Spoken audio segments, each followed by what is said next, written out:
The influencer demanded our signature cocktail. She got it. The bartender swears it was just gin, but my grandma used to say only a Solita's curse makes a drink scream right before it explodes. If you think that cocktail was explosive, wait until you see what happens next. Make sure you subscribe and hit that notification bell, because this night is about to become a full-blown disaster movie. The sound wasn't just glass. It was a high-pitched, vocal shriek that ripped through the club's bass-heavy atmosphere. Then came the pop. Celeste Monroe, queen of all media, was suddenly wearing a facial of shattered crystal and artisanal gin that cost more than my first car. For a frozen second, the entire club held its breath. Then, chaos. Leo, our impeccably dressed manager, looked like he was about to swallow his own tongue. Through his earpiece, I could hear him muttering, "What in the 7 layers of hell was that?" Across the dance floor, the club's owner, Heroine, smiled a smile that didn't reach his eyes. It was the smile of a man calculating exactly how many bodies he would need to hide to make this problem go away. This wasn't a bad review waiting to happen. This was a supernatural declaration of war on his turf. Rumi was already a blur of motion, her amethyst braids swinging like a weapon as her yellow racing jacket cut through the panicking crowd. Zoe, diagnostics, now. Mira, lock down the exits. Nothing gets in or out. In a secluded booth, Zoe, a Korean-American girl with her black hair in twin space buns, was already a demon over her laptop. "Ho, boss," she chirped, her voice a mix of awe and terror. The ambient energy just spiked. We're talking poltergeist throwing a rave levels of weird. Mira, a tall drink of punk rock fury with pink pigtails, slid to gleaming silver daggers from her army boots. Finally, some action, she grumbled, scanning the room with bored, predatory eyes. I was about to die of ennui. Leo intercepted Rumi, his usual cool composure completely gone. My grandma, she told me stories about things like this. The Mam Lambo, a spirit of bad luck. It starts with small things, then it escalates until it drags you down into the river. Rumi's focus was absolute. Her strategy was clear, a quiet, professional banishment. Isolate the entity, remove it, and have Celeste Monroe signing a non-disclosure agreement before her makeup artist could even arrive. But a low, amused voice cut through her thoughts. A quiet banishment? Rumi, where's your sense of showmanship? Jinnu, he materialized from the shadows, a charismatic bad boy smile playing on his lips. This thing is feeding on her live stream, on the drama. Your little containment spell will be like throwing a wet napkin on a forest fire. We need to fight fire with fire. Rumi's glare could have frozen lava. My team got my call. We are not turning this into one of your chaotic, improvised disasters, Jinnu. We do this clean. Clean was not an option.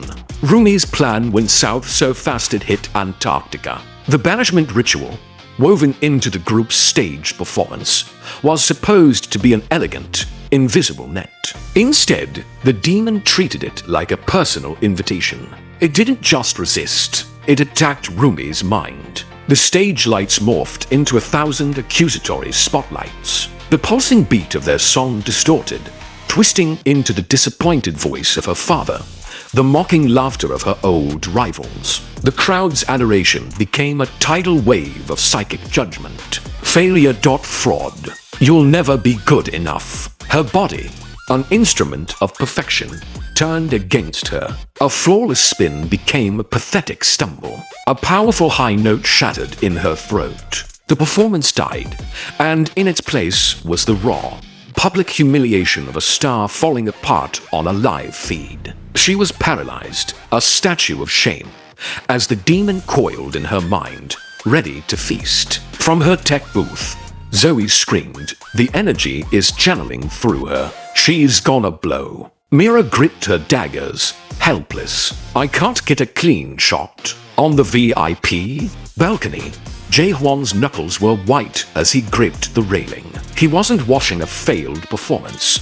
He was watching his prized asset being destroyed from the inside out. Jinyu saw her drowning in a sea of her own fears. He didn't ask for permission.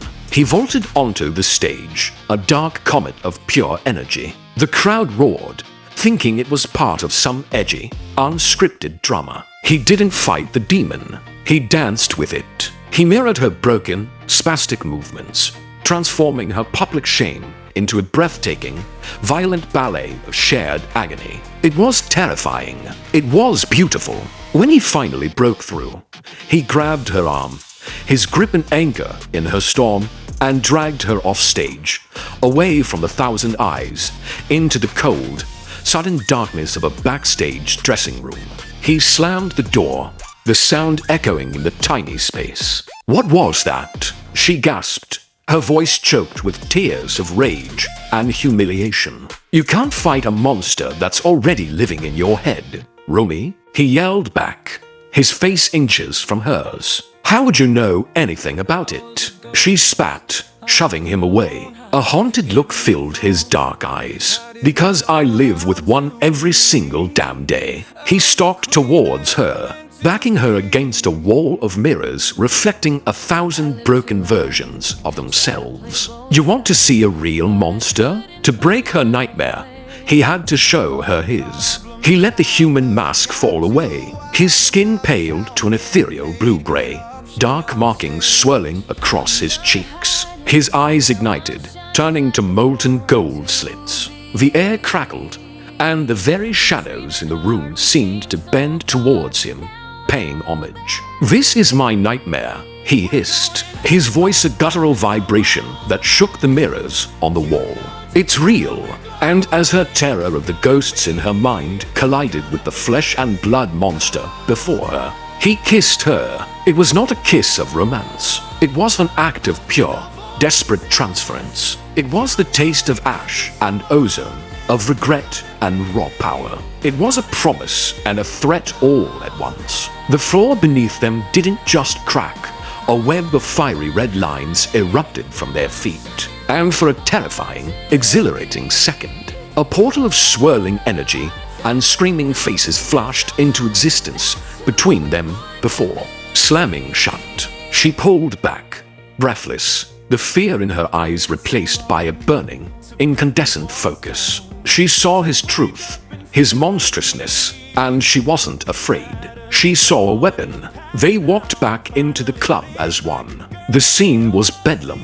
Celeste Monroe was standing on a table, her eyes glowing, speaking in a distorted voice that was now narrating a makeup tutorial from hell. All right, team, Rumi said, her voice dripping with newfound command. New plan. She looked at Jinyu, a silent understanding passing between them. His chaos needed her control. Zoe, I need you to hijack Celeste's live stream. We're going to use her own signal to send this thing packing. Mira, crowd control. Keep the civilians from getting themselves possessed. Zoe's fingers flew, hijacking the feed. Oh, this is better than Christmas. Mira grinned. A truly terrifying sight. Breaking up a demon party. My pleasure. Rumi faced Jinyu. I'll build the cage. You provide the lightning. He nodded, closing his eyes as that dark, beautiful energy began to radiate from him. As Rumi began the precise, technical chant of banishment, Jinyu layered his own power over it, a raw, poetic curse whispered like a death sentence. Screen of light and empty fame, scream my power, speak my name. Now the signal turns to black. Take your worthless spirit back. The dozens of phones pointed at Celeste all flickered and died at once. The entity shrieked, a sound of digital agony, as it was violently ripped from its host and shredded by the feedback loop. It dissolved into a shower of harmless static. Celeste Monroe blinked, wobbled on the table, and looked down at her phone. Ugh, I lost my signal, she whined. The club was saved. Zoe and Mira gave each other a high five. Leo was already on the phone with a very expensive PR firm. From his balcony, Jae-won watched Rumi and Jinyu, his expression unreadable. The two of them stood in the center of the room, the eye of the storm. The air between them still crackled. Nothing was said. It didn't need to be. The door they had opened inside themselves was still there, a shared secret of fire and shadow. This was no longer just a team. It was something far more dangerous. You survived the night at Aura. If you want to see what kind of hell breaks loose next, smash that like button, drop a comment with your craziest bad night out story, and share this with your entire friend group. Trust me, the real chaos is just getting started.